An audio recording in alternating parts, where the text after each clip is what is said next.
یا اتنے ہی اہتمام سے قیام اللیل بیان کیا ہے. اور رمضان کا خاص قیام اللیل وہ تراویح ہے جو نبی نے 3 دن پڑھ کے چھوڑی، لیکن پھر صحابہ نے اس کو زندہ کیا. تو وہ بھی رمضان کے ساتھ خاص ہے، کیونکہ یہ نماز رمضان کے علاوہ نہیں ہوتی اس کیفیت کے ساتھ. تو یہ کیفیت کے ساتھ جو خاص نماز ہو رہی ہے، جس کو محدثین نے نام بھی الگ دیا، تو یہ رمضان ہی کی خاصیت ہے. یہی وجہ ہے کہ رمضان عید کا چاند نظر آتے ہی تراویح ختم ہو جاتی ہے، جہاں تھی وہیں اسٹاپ کرنی پڑتی ہے آپ کو. تو یہ رمضان کی خاصیت ہے، تو اس کی بہت فضیلت ہے. تو دن میں روزہ رکھا کریں اور رات کو تراویح کا اہتمام کریں. باقی اور بھی بہت سارے اعمال ہیں رمضان میں کرنے کے. نبی صلی اللہ علیہ وسلم صحیح حدیث میں ہے کہ آپ رمضان میں سخاوت کا دریا بن جایا کرتے تھے، کیونکہ ہر نیکی کا ثواب بہت زیادہ بڑھ جاتا ہے. تو رمضان میں صدقہ خیرات بھی زیادہ کرنا چاہیے. سحری کے وقت میں اختلاف، عوام کیا کرے؟ سحری کے وقت میں اختلاف کے بارے میں رہنمائی فرمائیں. عوام اس اختلاف میں کیا کرے؟ جی ہاں، سحری کے وقت میں یہ اختلاف ہے کہ 18 ڈگری پہ سحری کا وقت ختم ہوتا ہے یا 15 ڈگری جب سورج آ جاتا ہے. ہمارے شیخ حضرت مفتی رشید احمد صاحب رودیانوی رحمۃ اللہ علیہ رحمہ اللہ تعالیٰ فلکیات کے بہت ایکسپرٹ تھے، ماہر تھے. ان کی رائے یہ تھی کہ 15 ڈگری پہ جب سورج آتا ہے تو سحری کا وقت ختم ہوتا ہے. اور وہ آج کل جو نقشے چل رہے ہیں نا، اس سے تقریباً 15-20 منٹ کے بعد وہ ٹائم شروع ہوتا ہے. لہذا اگر عام نقشوں میں ٹائم لکھا ہوا ہے کہ جی 5:40 پر لکھا ہے سحری کا ٹائم بند ہو رہا ہے، تو مفتی رشید احمد صاحب رحمہ اللہ تعالیٰ نے جو نقشے چھاپے ہیں ان کے مطابق وہ 5:40 کے بجائے 5:50 یا 55 ہوگا. 5:55 چل رہا ہے میرا خیال ہے. تو یہ 15 سے 20 منٹ کا اختلاف انڈیا پاکستان میں. لیکن جب آپ ناروے یا ان ملکوں کی طرف جاتے ہیں، یورپ کی طرف، تو یہ ٹائم اور زیادہ بڑھ جاتا ہے، یہ اختلاف کا جو ٹائم ہے. لیکن دارالعلوم کورنگی اور بنوری ٹاؤن وغیرہ کی رائے یہ ہے کہ 18 درجے پہ جب سورج ہوتا ہے تو پھر سحری کا وقت ختم ہوتا ہے. اور اس کے مطابق جو نقشے آج کل چھپے ہوئے ہیں وہ اسی کے مطابق چھپے ہوئے ہیں. وہ ٹائم ذرا جلدی ختم ہو جاتا ہے. اب یہ اختلاف ہے، تو اس میں اگر آپ مجھ سے پوچھتے ہیں کہ صحیح قول کیا ہے، تو صحیح قول ہماری رائے میں مفتی رشید احمد صاحب کا قول صحیح ہے. وجہ اس کی یہ کہ وہ مشاہدے پر مبنی ہے. آپ نیوٹرل ہو کے اگر مشاہدہ کریں، یعنی نقشوں کو دائیں طرف رکھیں آپ، اور کسی سے کچھ بھی نہ سنیں آپ، کیونکہ آپ کسی کو ساتھ لے کے جائیں گے نا تو وہ پھر آپ کو نیوٹرل رہنے نہیں دے گا. کسی بھی قول والے کو لے جائیں گے وہ نیوٹرل نہیں رہنے دے گا آپ کو. آپ نے بالکل نیوٹرل ہو کے آپ چلے جائیں کسی ایسے گاؤں دیہات میں جہاں مطلع صاف ہو، اور آپ دیکھیں صبح صادق کا ٹائم خود دیکھیں. کسی بوڑھے کو لے جائیں جو صبح صادق دیکھ کے بتاتا ہو کہ صبح صادق کب ہو رہی ہے اور صبح کاذب کب ہو رہی ہے. اس کو یہ ان اختلافات کا نہ پتا ہو. بالکل نیوٹرل آدمی کو آپ لے کے جائیں تو، اور وہ مشرق کی طرف دیکھے، تو ایک روشنی پہلے جو ہے وہ ایسے لمبی عمود میں آئے گی، یہ صبح کاذب کہلاتی ہے، جھوٹی صبح. اور پھر ایک روشنی ایسے عمود میں پھیلنا شروع ہوگی، جس کے بعد پھر روشنی ہی روشنی پھیلتی چلی جاتی ہے. یہ ہے صبح صادق. تو اس پر پوری امت کا اجماع ہے کہ پہلے صبح کاذب ہوتی ہے، پھر صبح صادق ہوتی ہے. تو جب آپ اپنی آنکھوں سے دیکھیں گے بالکل نیوٹرل ہو کے، تو پھر آپ دیکھیں صبح صادق کا ٹائم کب ہو رہا ہے. تو جو ٹائم ہے اس کو نوٹ کر لیں، تو وہ مفتی رشید احمد صاحب کے نقشے کے مطابق ہوگا. یہ میں نے ان لوگوں سے پوچھا ہے جو بالکل نیوٹرل ہیں، جو گاؤں دیہاتوں میں اختلاف جانتے ہی نہیں ہیں. تو آپ کہیں بھی دنیا میں جائیں گے نا تو اس طرح سے آپ کو پتہ چل جائے گا. لیکن بہرحال اختلاف ہوتا ہے. دوسری طرف بھی علماء ہے تو ان کی ایک رائے ہے. تو جس آدمی میں تحقیق کی صلاحیت ہو، اس مسئلے میں تحقیق کر سکتا ہو، اور تحقیق ایسے ہی کرے گا کہ وہ نقشوں کو ایک طرف رکھے، جا کے مشاہدہ کرے، تو وہ تو مشاہدے پر عمل کرے اپنے. اور جس میں تحقیق کی صلاحیت نہیں ہے تو ایک عامی آدمی پھر یہی کرتا ہے کہ بھائی جس طرف جمہور علماء ہیں ان کی رائے پر عمل کر لے، اور احتیاط والی رائے پر. احتیاط والی رائے یہ ہے کہ آپ سحری تو کر لیں دارالعلوم کورنگی کے نقشے کے مطابق، سحری یعنی جلدی روزہ بند کر لیں آپ. اور فجر کی نماز آپ مفتی رشید احمد صاحب رحمۃ اللہ علیہ کا جو نقشہ ہے اس کے مطابق پڑھیں، یعنی 15 منٹ لیٹ پڑھیں آپ. تو اس میں آپ کی فجر کی نماز بھی بالاتفاق صحیح ہو جائے گی سب علماء کے نزدیک، اور روزہ بھی آپ کا سب علماء کے نزدیک ٹھیک ہو جائے گا. تو یہ احتیاط والی رائے پر عوام عمل کرے. عوام کو ہم یہی مشورہ دیتے ہیں. باقی میرا اپنا معمول اور جو مفتی رشید احمد صاحب کا معمول تھا، اور جامعۃ الرشید کے بہت سے جو ماہر فلکیات ہیں ان کا معمول یہی ہے کہ وہ رمضان کا روزہ بھی مفتی رشید احمد صاحب رحمۃ اللہ علیہ کے نقشے کے مطابق رکھتے ہیں، کیونکہ اس رائے پر ان کو 100% اطمینان ہے. لیکن بہرحال اختلافی مسئلوں میں انسان اپنی رائے مسلط نہیں کر سکتا، اور خاص طور پر عوام میں. تو میرا یہ معمول گھر کے اندر تو ہے، لیکن میں پبلک پلیسز میں مفتی رشید احمد صاحب کی رائے پر عمل نہیں کرتا. پبلک پلیسز میں کہیں بیٹھے ہوں یا کہیں رشتہ دار آئے ہوں، مہمان ہوں، تو پھر جس ٹائم پہ سب سحری بند کر رہے ہیں ہم بھی اسی ٹائم پہ بند کرتے ہیں، تاکہ خام خامے کوئی جھگڑا نہ ہو، کوئی لوگوں کو اشکالات نہ ہو. ایسا نہ ہو کہ میں دیر تک کھا رہا ہوں تو لوگ پوچھیں مفتی صاحب سحری کا وقت ختم ہو گیا، ابھی آپ 15 منٹ بعد کس خوشی میں کھا رہے ہو. ان کو کون سمجھائے گا؟ تو ایک لوگوں میں ایک کنفیوژن پیدا ہوتی ہے، اختلاف پیدا ہوتا ہے، جھگڑے پیدا ہوتے ہیں. ایسا کام نہیں کرنا چاہیے جس سے لوگوں میں ایک اختلاف پیدا ہو. تو اس وقت ہم اپنی رائے چھوڑ دیتے ہیں، ہم کہتے ہیں کوئی بات نہیں، کوئی دیر تک کھانا فرض تو ہے نہیں. تو میں اعتکاف میں بھی کبھی بیٹھا ہوں، تو جس ٹائم پہ سارے اعتکاف والے جو دارالعلوم کرنگی کی رائے پر عمل کر رہے ہوتے ہیں تو ہم بھی اسی رائے پر عمل کرتے ہیں. البتہ نماز میں جلدی نہیں پڑھتا، اگر وہ پہلے ہو رہی ہے تو میں اپنی نماز میں بہرحال بعد نہیں پڑھتا ہوں، کیونکہ اس میں بہرحال احتیاط کا تقاضا یہی ہے کہ وہ دیر سے پڑھی جائے تاکہ بالاتفاق نماز ہماری صحیح ہو جائے. البتہ جب میں گھر میں روزہ رکھتا ہوں، سحری کرتا ہوں، تو چونکہ مجھے حضرت مفتی رشید احمد صاحب کی رائے پر 100% اطمینان ہے تو پھر میں انہی کے نقشے پر عمل کرتا ہوں. لیکن پبلک میں ایسا نہیں کرتا میں. اور آپ کو بھی مشورہ دے رہا ہوں، اگر کسی کو مفتی رشید احمد صاحب کی رائے پر 100% اطمینان ہو بھی جائے تو عوام میں ایک نئی جنگ نہ چھیڑے. وہ یہ بہت غلط حرکت ہوتی ہے کہ آپ کی ایک رائے بن گئی اور آپ سب پہ اس کو زبردستی تھوپنا شروع کر دیں اور عوام میں ایک اختلاف پیدا کرنا شروع کر دیں. عوام کے لیے اتنا کافی ہے کہ جس عالم پر اعتماد ہو اس کی رائے پر عمل کریں. تو اگر بنوری ٹاؤن دارالعلوم کرنگی کی رائے پر عمل کرتے ہیں تو آخرت میں نجات کے لیے ان کے لیے کافی ہے، کیونکہ بہرحال ایک ریلائبل ادارے ہیں اور ان کے بھی علماء اہل حق ہیں. تو اختلافی مسائل میں یہی ہے. اور بھی دیکھیں نا، امام شافعی کا کسی مسئلے میں اختلاف، امام حنیفہ ایک طرف، امام شافعی ایک طرف. تو جو ان اختلافی مسائل میں کرتے ہیں یہاں بھی وہی کر لینا چاہیے کہ آپ کو جس رائے پر اعتماد ہو عمل کریں، دوسرے پر نکیر نہ کریں، آپ اس کو برا بلا نہ کہیں. تو سب سے بہتر عوام کے لیے احتیاط والی رائے ہے کہ سحری دارالعلوم کرنگی کے نقشے کے مطابق بند کریں اور نماز مفتی رشید احمد صاحب رحمۃ اللہ علیہ کے نقشے کے مطابق پڑھیں. اچھا، یہ مفتی رشید احمد صاحب رحمہ اللہ کی جو رائے ہے یہ ان کی اکیلے کی نہیں ہے، دنیا میں اور بڑے بڑے ماہر فلکیات ہیں جو اسی رائے کے قائل ہیں. اور موبائل میں اپلیکیشن میں بھی ایسا ہے کہ آپ جب نارتھ امریکہ کے ادارے کی جو تحقیق ہے صوبہ صادق کی، وہ جب اپنے موبائل میں ڈاؤن لوڈ کریں گے تو وہ مفتی رشید احمد صاحب رحمۃ اللہ علیہ کی رائے والی رائے ہی کو وہاں کے سائنٹسٹ فالو کرتے ہیں.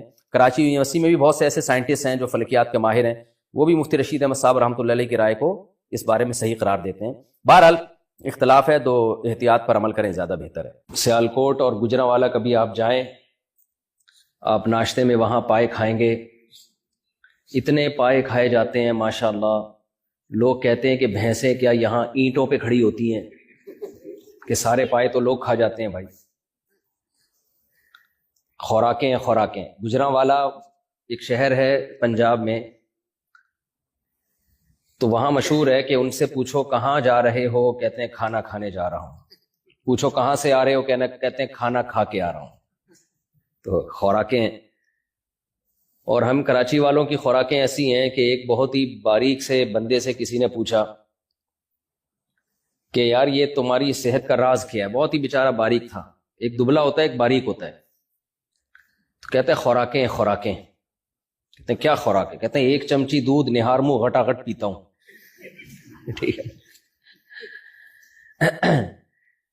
خیر یہ تو آپ سے تھوڑا سا ویسے ہی گپ شپ تھی، آپ کو گرم کرنے کے لیے، تاکہ آپ تھوڑا ایکٹیو ہو جائیں اور بیان کی طرف آپ دھیان دیں.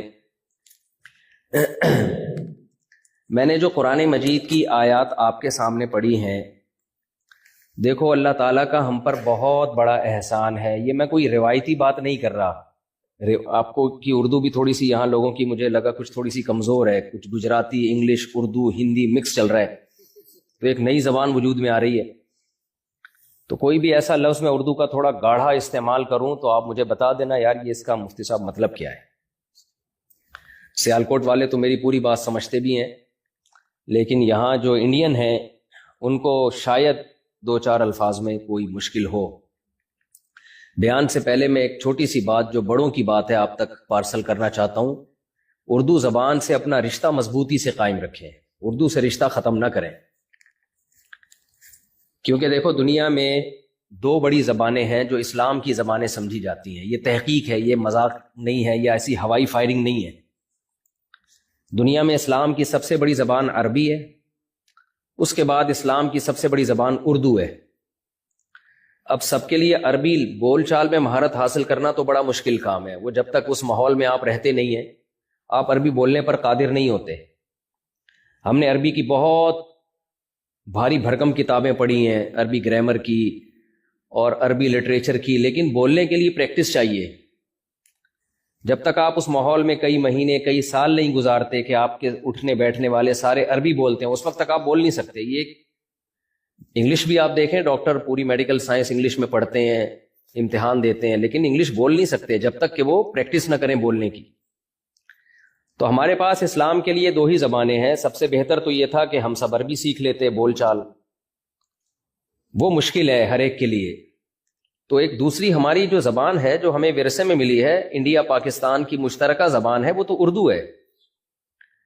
اسی کا دوسرا نام ہندی ہے, جس کو بلا وجہ خام خواہ میں ہندی کہہ دیا اور بلا وجہ پھڈے بازی میں لگ گئے کہ وہ ہندی ہے, یہ اردو ہے. بھائی ایک ہی زبان ہے. انگریز نے توڑ کے جو ہے نا زبانوں کو تقسیم کر کے گیا ہے, جانے سے پہلے بڑے الٹے کام کر کے گیا ہے. کیونکہ اردو ہندی ہے, ہندی اردو ہے. گرامر سے پتہ چلتا ہے کسی زبان کا, تو گرامر سیم ہے دونوں کی, سینٹینس ایک ہی جیسے بنتے ہیں. اب انہوں نے کیا کیا کہ اردو زبان میں جو فارسی عربی کے الفاظ تھے اس کی جگہ دوسری سنسکرت زبان کے الفاظ لانا شروع کر دیے, اس میں ایڈ کر دیے. ورنہ ہندی اردو الگ الگ زبانیں قطعاً نہیں ہیں. تو رسم الخط کو چینج کر دیا, بس لکھنے کا جو طریقہ ہے اس کو چینج کر دیا. تو آپ اس کو اردو کو ہندی کہہ لو, ہمیں کوئی اعتراض نہیں ہے. ہندی کو اردو کہہ لو, ہمیں کوئی اعتراض نہیں ہے. لیکن اس زبان کی حفاظت کرو, چاہے اس کو ہندی کہو چاہے اس کو اردو کہو. بھلے ہندی کی حفاظت کر لو, ہمیں کوئی اعتراض نہیں ہے. بھائی آپ ہندی کہہ کے اس کو بچا, لیکن آپ کو اس زبان کو بچانا پڑے گا تاکہ آپ کا مذہب سے رشتہ قائم رہے. اور مذہب سے رشتہ قائم رہنے سے فائدہ کیا ہوگا؟ آپ کو کیا مذہب سے رشتہ قائم نہیں ہے, ان کے آپس میں رشتے ہی ختم ہو گئے. اب آپ کہو گے آپس میں رشتے ختم ہو گئے تو کیا ہو گیا؟ ہر سوال کا جواب جب تک نہ دیا جائے تو بات بنتی نہیں ہے. بھائی انگریز نے اتنی ترقی کر لی, آپس کے رشتے ہیں ان کے؟ نہیں ہے. تو رشتے قائم کرنے سے کیا ہوتا ہے؟ بھائی رشتے قائم کرنے سے انسان کی فطرت ہے رشتوں کو بچانا, رشتوں میں رہنا. فطرت سے بغاوت کر کے آپ ترقی تو کر سکتے ہیں, خوش نہیں رہ سکتے. سمجھتے ہو گے نہیں سمجھتے؟ آپ کو خوشی کے لیے مصنوعی طریقے چاہیے ہوں گے.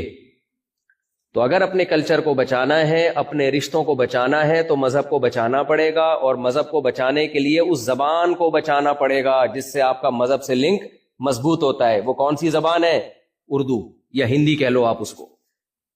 ہاں علماء مدارس میں عربی سیکھتے ہیں, وہ تو سیکھتے رہیں گے, وہ تو پوری دنیا میں سیکھتے ہیں. تو پبلک کے لیے جو زبان ہے جو آپ کے لیے آسان ہے, جس کا, کیونکہ اس کو سیکھنا نہیں ہے, آپ نے بچانا ہے. تو بچانا آسان ہوتا ہے, سیکھنا مشکل ہوتا ہے. تو ابھی بچا لو اس کو. میں یورپ امریکہ میں بھی لوگوں کو یہ بات کہہ کے آیا ہوں وہاں پہ کہ بھائی جو انڈین پاکستانی امریکہ جاتے ہیں, دنیا بھر میں جہاں جہاں جاتے ہیں, اپنی زبان کو محفوظ رکھو, اپنی زبان کو ضائع مت ہونے دو, ورنہ آپ کا رشتہ علماء سے کٹے گا اور پھر آہستہ آہستہ مذہب سے کٹے گا. حضرت مولانا ابو الحسن علی ندوی رحمہ اللہ تعالی بنگلہ دیش گئے. جب بنگلہ دیش پاکستان سے ٹوٹ کے الگ ہوا تو وہاں انہوں نے بیان کیا کہ دیکھو پاکستان سے تم الگ ہو گئے, وہ ایک الگ بحث ہے, لیکن اردو سے رشتہ مت توڑنا پاکستان سے دشمنی میں. ایسا نہ ہو پاکستان سے تم نے الگی اختیار کی تو اردو سے بھی الگی اختیار کر لو. اردو سے رشتہ جوڑ کے رکھنا پڑے گا تمہیں. تو مولانا ابو الحسن علی ندوی رحمۃ اللہ علیہ تو بہت بڑے مفکر تھے, اور جو پیش گوئیاں انہوں نے اس دور میں کی تھی آج وہ من معن پوری ثابت ہو رہی ہیں. تو ان کی بہت ساری باتیں انشاءاللہ میں یہاں مزید بیانات میں مولانا ابو الحسن علی ندوی رحمہ اللہ تعالیٰ کی کچھ باتیں میں انشاءاللہ بیانات میں ذکر کروں گا موقع بموقع. یہاں میرے 3 بیانات اور ہیں.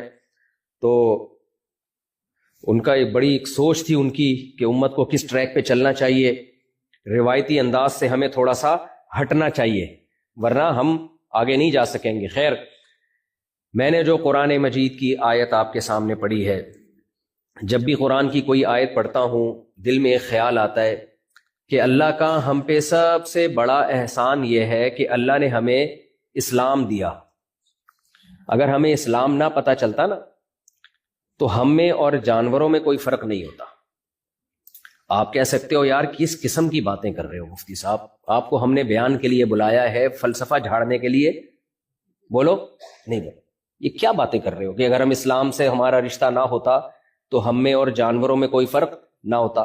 تو کیا مطلب غیر مسلموں کا اسلام سے رشتہ ہے نہیں ہے, تو کیا وہ انسان نہیں ہے؟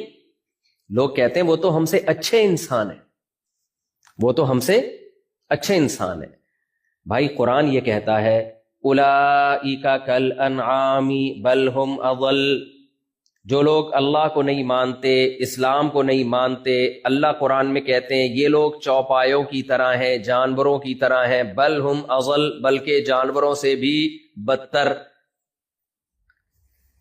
پتہ ہے ہمیں اللہ کو نہ ماننے والے انسان کے بچے کیوں لگتے ہیں؟